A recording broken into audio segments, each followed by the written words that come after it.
अमरावती शहरात वाढत्या हत्येच्या घटनेने सर्वत्र भीतीचं वातावरण पसरलं आहे। 3 दिवसांपूर्वी बडनेऱ्यात हत्येची घटना घडली होती। आता पुन्हा राजापेठ पोलीस स्टेशन हद्दीतील शंकरनगर परिसरातील वैभव कॉलनी येथे महिलेची हत्या 30 डिसेंबर रोजी सायंकाळी 7 वाजताच्या सुमारास उघडकीस आली। 45 वर्षीय निलिमा संजय खरबडे नामक महिलेची धारदार शस्त्राने वार करून हत्या करण्यात आली। निलिमा या वैभव कॉलनी येथील घरी एकट्याच राहत होत्या। रविवारी सायंकाळी निलिमा यांच्या बहिणीचा मुलगा त्यांना भेटण्यासाठी त्यांच्याकडे आला। त्यावेळी त्याला त्या मृतावस्थेत आढळून आल्या। त्यांच्या शरीरावर धारदार शस्त्राचे वार दिसून आले। अशातच तातडीने घटनेची माहिती राजापेठ पोलिसांना देण्यात आली।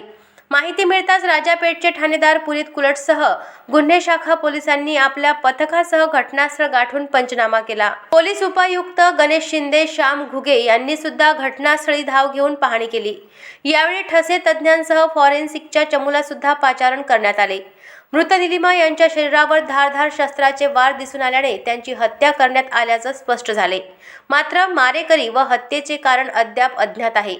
घरात पाहणी केली असता घरात असलेल्या CCTV हार्ड डिस्क आरोपीने काढून घेऊन गेल्याचे लक्षात आले। मारेकरी कोण, महिलेची हत्या कोणत्या कारणाने केली हे मात्र आरोपी पोलिसांच्या हाती लागल्यानंतरच स्पष्ट होणार आहे। राजापेठ पोलीस स्टेशनच्या हद्दीत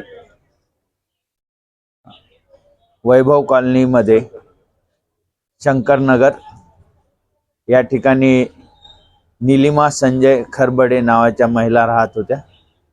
आज सायंकाळी 112 वर साधारणतः 7 वाजता, रात्रीच्या 7 वाजताच्या दरम्यान माहिती मिळाली की एक महिला मयत आढळून आलेली आहे घरामध्ये। तेव्हा पोलीस या ठिकाणी आली आणि खात्री केली तर ते मर्डर झालेला आहे। आणि यामध्ये सध्या राजापेठ पोलीस स्टेशन तसेच क्राइम ब्रांच ह्या आरोपीचा शोधासाठी प्रयत्न करत आहेत। सध्या आरोपी निष्पन्न नाही, परंतु हा खून कशातून झाला यासाठी आणि मग त्यातून आरोपी कोण आहे यासाठी पोलीस प्रयत्नशील आहेत। नक्की हा खून 1-2 दिवसात आम्ही उघडकीस आणू। अशाच महत्त्वपूर्ण बातम्यांच्या अपडेटसाठी अजिंक्य भारत न्यूजच्या पेजला फॉलो करा आणि सबस्क्राइब करा। Thank you for watching.